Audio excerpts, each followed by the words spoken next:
It was a warm Saturday afternoon in a busy parking lot outside Tully's grocery store in Grantville.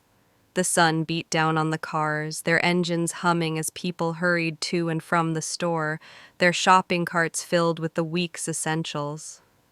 Alana Foster, a strong and kind-hearted woman in her 30s, had just finished her grocery shopping with her 12-year-old daughter, Maya. They were preparing to head home, the trunk of their car now filled with bags of food. Alana had lived in Grantville for a few years now. Though she was friendly and respectful, she was known to keep to herself, preferring the quiet of her own company. She had no reason to expect anything unusual on this Saturday afternoon, just another typical day. The small town had always felt safe and calm, and she was grateful for that. But little did Alana know, this trip to the store would change everything. As Alana and Maya loaded the groceries into the trunk, the sound of tires on the asphalt drew their attention. A police car pulled up beside them, its sirens off, but the flashing lights reflecting in the parking lot's windows. Officer Hank Parker, a middle-aged man with a reputation that preceded him, stepped out of the car. He was known in town, but not in a positive light.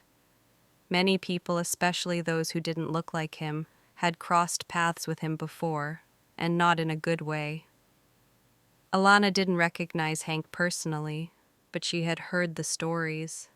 She didn't want to jump to conclusions, but the moment his cold eyes met hers, she felt a twinge of discomfort.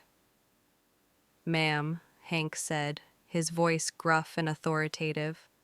"What are you doing here?" Alana blinked, surprised by his tone.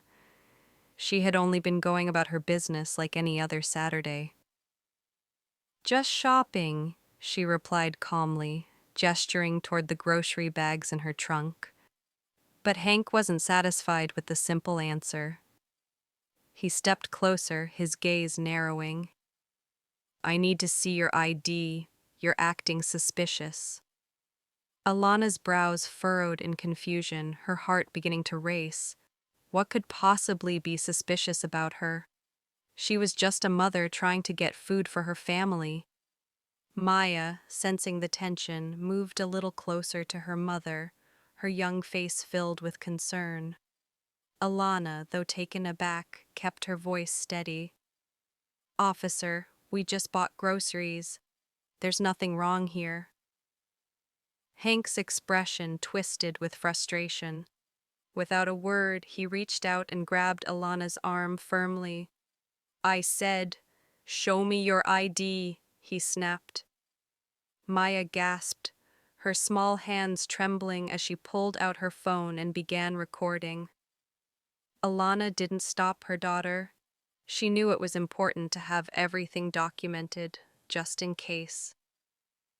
Maya's fingers shook as she held the phone, her eyes wide with fear. Meanwhile, the scene around them began to draw attention. Some bystanders paused in their tracks, sensing something wasn't right. They stopped to watch, and a few pulled out their own phones to record.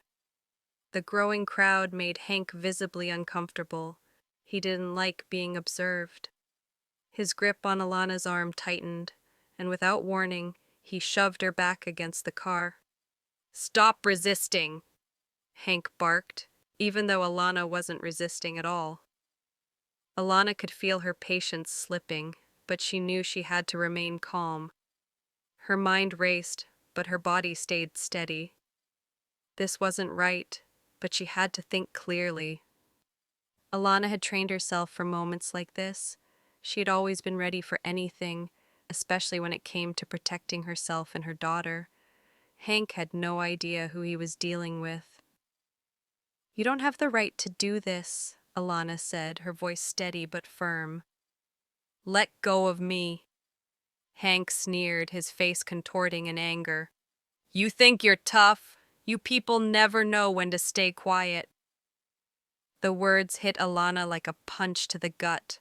That was the final straw. In an instant, her training kicked in. With a swift twist, she freed herself from Hank's grasp. He stumbled back, momentarily caught off guard. The crowd gasped in surprise. Hank hadn't expected that. Alana quickly took a defensive stance, her body low and her feet planted firmly on the ground. She was ready for whatever he would do next. The crowd grew in size, people pulling out their phones to record. Whispers of shock and disbelief spread through the onlookers. No one had ever seen someone stand up to Officer Hank this way. Many were waiting to see how this would unfold, wondering who would come out on top. Hank's face turned red with rage. He lunged at Alana, determined to overpower her. But what he didn't realize was that Alana had been trained in karate for years. She knew how to handle herself in a situation like this.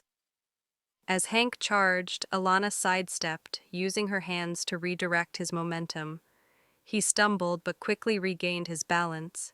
His anger was growing, but Alana's calm was unshakable. "You're going to regret this," Hank growled, his words thick with fury. "You have no idea who you're dealing with." Alana's expression remained calm. She took a deep breath and spoke evenly. "I'm just defending myself, officer. Please stop." But Hank was beyond reason now. His frustration boiled over and he reached for his baton, pulling it from its holster. The crowd gasped as the officer raised the baton, a dangerous glint in his eyes. He was ready to use it, to intimidate Alana, to put an end to her resistance. Maya's heart pounded in her chest. She continued to record, her fingers gripping the phone tightly, trying not to let the tears fall. Alana knew she had to act fast. She had no choice but to protect herself fully. As Hank swung the baton toward her, Alana ducked under the strike, narrowly avoiding the blow. With lightning speed, she swept his legs out from under him, sending him crashing to the ground. The crowd watched in stunned silence. Hank scrambled to his feet, his pride hurt more than his body. He swung the baton again, but Alana was ready. She blocked his strike, her movements swift and precise. Every time Hank tried to hit her, she countered with a move that left him off balance and humiliated. The crowd was now cheering, some shouting words of encouragement to Alana. This was no longer just a confrontation, it had turned into a stand for justice. Hank, now realizing he was outmatched, hesitated. His face, once full of anger, now showed fear. But it was too late. Alana had the upper hand.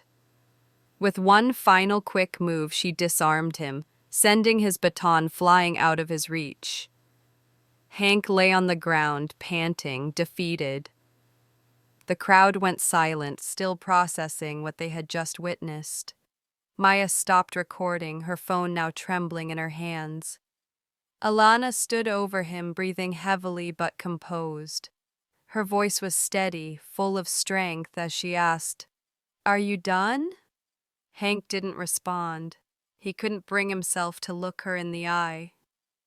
By now, more police cars had arrived, their sirens blaring as they pulled into the parking lot. Officers stepped out of their vehicles and looked from Hank, who was sprawled on the ground, to Alana, standing tall and confident. One officer, Sergeant Brooks, approached cautiously. "Ma'am, can you explain what happened here?" Alana took a deep breath and recounted the events calmly. Her words were supported by the murmurs of the crowd and the many videos people had taken of the incident. Maya handed her phone to Sergeant Brooks, showing him the entire recording. Sergeant Brooks reviewed the footage, his expression shifting from skepticism to understanding. It was clear from the video that Hank had been the aggressor and that Alana had only defended herself. "Thank you, ma'am," Sergeant Brooks said, nodding in respect. Then he turned to Hank. "Officer Parker, you're under investigation for misconduct." Hank's face drained of color as he was escorted to a patrol car. His career was now hanging by a thread. The crowd began to disperse, but not before a few people approached Alana to thank her for standing up for herself and her daughter. Maya hugged her mother tightly, relief washing over her. The ordeal had come to an end, and Alana had made sure that justice was served. In the days that followed, Alana became somewhat of a local hero. Her story spread throughout Grantville, reminding everyone that justice could be served, even when the odds seemed stacked against you. As for Hank, he faced disciplinary action and was eventually removed from the force. Alana never intended to become a symbol of resilience, but her courage that day left a lasting impression on everyone who witnessed it. She had shown the world that even in the face of adversity, one person's strength and determination could make a difference. Thank you for watching. If you enjoyed this story, don't forget to like, share, and subscribe to our channel, The Story Hub. Hit the bell icon so you never miss another fascinating story. Have a wonderful day.